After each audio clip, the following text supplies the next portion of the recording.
This is one of the rarest consoles that I own, and we're gonna mod it. This 16-bit behemoth is called the LaserActive, which is capable of playing Sega Genesis, Sega CD, and Mega LD games, among several others. Not only that, it can play Laserdisc movies, quite possibly making this the ultimate Sega Genesis. Now, despite all this capability, it could only output video through composite. But today, we're going to change that by giving it RGB and S-video output. Let's take a look.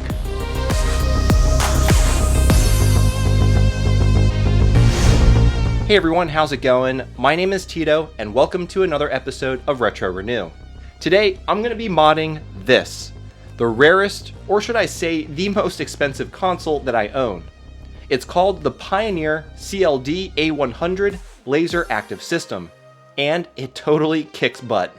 What makes this device so unique is that you can install these modules, called PACs, and it turns the native Laserdisc player into a gaming console. The one I have here is the Sega Genesis PAC. You can insert your game cartridges here, and when installed, it utilizes the CD drive to play Sega CD games. Simply beautiful. Now, the Sega Genesis PAC wasn't the only one made for the console. There's another even rarer one for the TurboGrafx-16, and other non-video game related packs like this one for karaoke. Now, I don't want to get too much into the system specs or history because I'm planning on making a video dedicated to the LaserActive since it's such an interesting piece of video game tech. Instead, we're going to focus on the video output of this device, which, as you can see from the back, is only composite.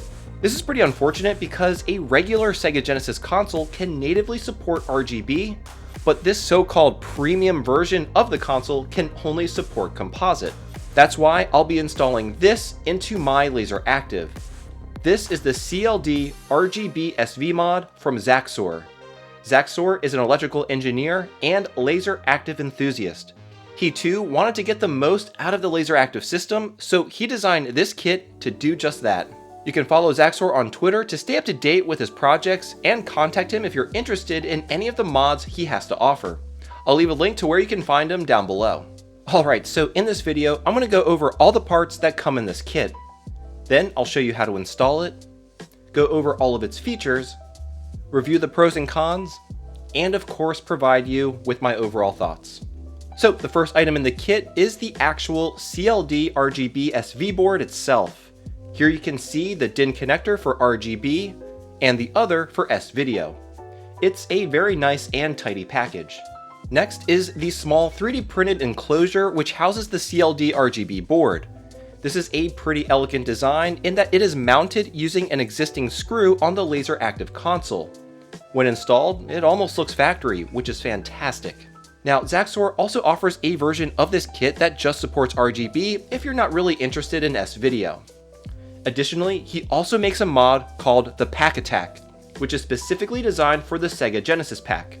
This essentially improves the audio signature, bringing it more in line with the VA3 Model 1 Sega Genesis, which is arguably the best sounding variant of the console. The PAC Attack, when coupled with the CLD RGB mod, is effectively a triple bypass for the LaserActive, which is absolutely incredible. Now, I unfortunately won't be installing the PAC Attack in this video since I want to keep my Sega PAC in original condition. However, I will be installing it into this broken Sega PAC once it's been fully repaired. Anyway, now that we went over all the parts of the kit, let me show you how to put it all together. Alright, first thing we're going to do, even before we open up the LaserActive, is we're going to prep the CLD RGB SV board. Go ahead and first cut 10 wires at about 15 inches in length. You want to get as many different colors as you can to help keep track of each one. Then, to save time, strip and tin one end of each of the wires. And then tin each of the pads on the RGB board. Then, go ahead and solder a wire to each pad.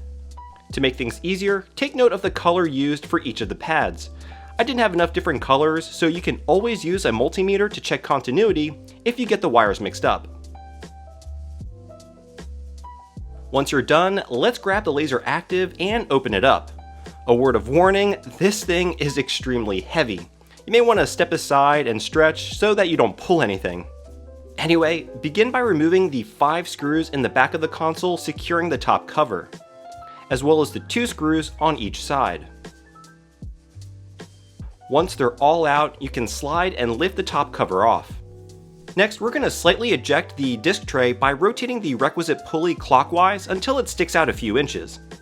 We just want to make sure that the tray is no longer contacting the rear panel. Now, unfasten the 2 screws, securing the insulating sheet, and then remove it. Then unfasten the 2 remaining screws, securing the video board. Go ahead and also unfasten the 4 screws securing the Laserdisc clamping bracket, then remove it. And then very carefully pivot the video board out of the way, being cognizant of all the ribbon cables still connected to it. Then remove the 6 remaining screws securing the rear panel to the LaserActive chassis. Please note the top right screw has a different thread pitch than all the other screws, so make sure you put it back in the same location. Gently pull the rear panel out, but not all the way, it's still connected to the console. Unhook the blue bundle of cables from the RGB board, as well as the clip that may require some pliers to remove. Then remove the 3 ribbon cables by unlatching their respective bails and lifting them out. Once they're all out, you can fully remove the rear panel. With the rear panel in hand, we're going to first install the 3D printed mounting box. To start, unfasten the JIS screw right above the composite video RCA connectors. Then grab the box and locate the mounting screw hole. Take the screw we just removed, insert it into the mounting hole, and then refasten it to the same point where the screw was removed from. Great! Once installed, this is what it should look like. Next, go ahead and grab the CLD RGB board and fish all the wires through the 2 openings right behind the mounting box. I'm routing the 2 wires for S-Video through the opening on the right, and all the other wires through the opening on the left. Then secure the CLD RGB board to the mounting box using the 4 included Phillips screws.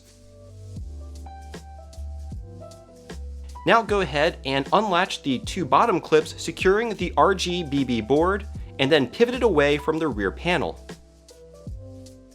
And then pull the wires through as shown. Now we're going to start soldering. First, tin these 2 pads shown here connected to pin 2 and 4 for left and right audio respectively. The red wire is for the right audio channel, and the white wire is for the left. And this is what it should look like. Next, locate capacitor C843. Solder the black ground wire to the pad closest to the edge of the board shown here, and the red 5V wire to the other pad.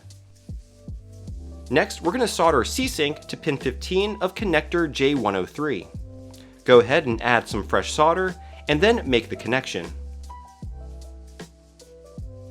Next up is our RGB connections to the pads shown here located near resistor 868, 869, and 870.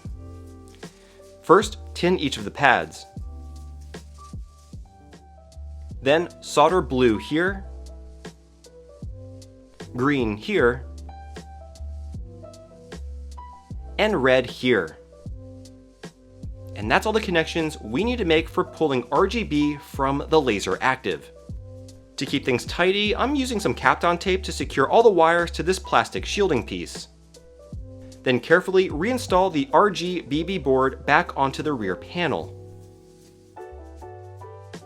And then reinstall it back onto the LaserActive console.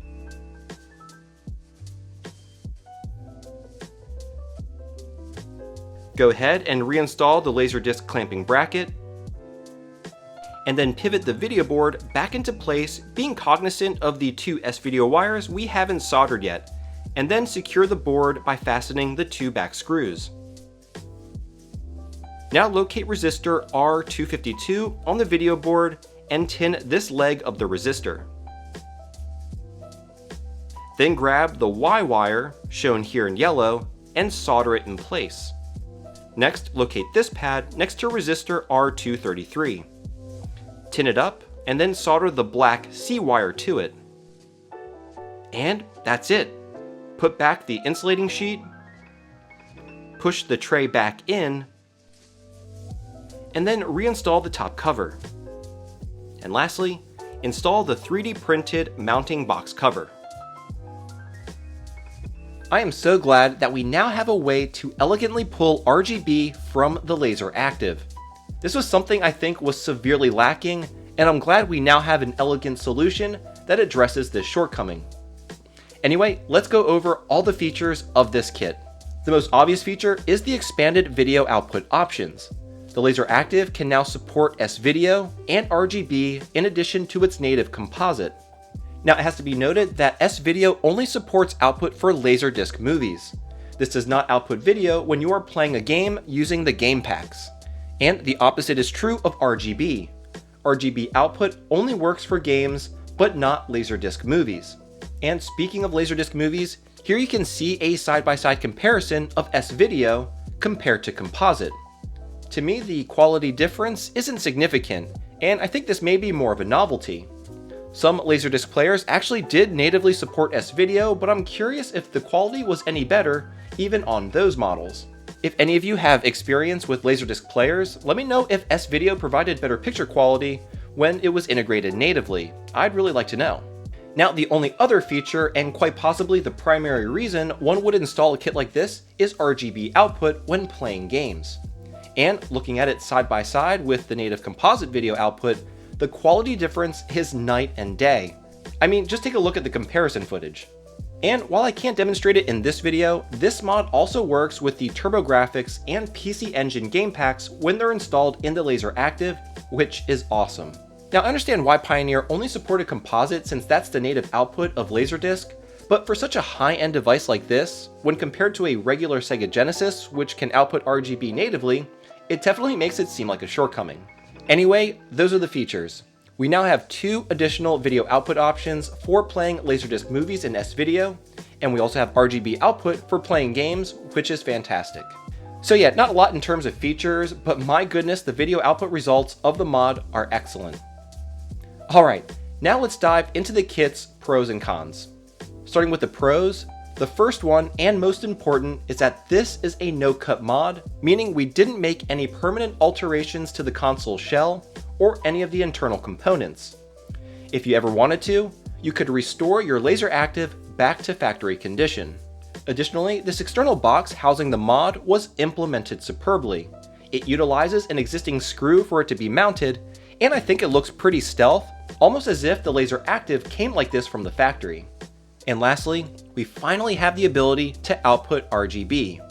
And it looks fantastic. This was definitely a shortcoming of the LaserActive, but it has now thankfully been addressed. Anyway, now let's get into the cons. And honestly, I could only think of one, which has to do with the S-Video. Unfortunately, if you're outputting through S-Video, you are no longer able to see the overlay text on screen. This makes performing certain functions like fast forward or rewind a challenge when watching Laserdisc movies. Unless of course you have the remote, which in of itself costs a tiny fortune. This can be a pretty big inconvenience if you're an avid watcher of movies on Laserdisc. So yeah, that's honestly the only con. Other than that, this mod is simply fantastic, and in my opinion, a must for any owner of the LaserActive system. Now, if you have a LaserActive console and wanted to get the CLD RGB mod, you can do so by DMing Zaxour on Twitter. In addition to these mods, Zaxour also does LaserActive repairs. Again, I'll have all of his information down below. I have to say, it is truly remarkable that we are now getting mods for fairly uncommon and unique consoles such as the LaserActive. It is truly incredible what this community does to get the best out of these older systems. And I am constantly surprised with all the innovation, and I can't wait to see what the community comes up with next.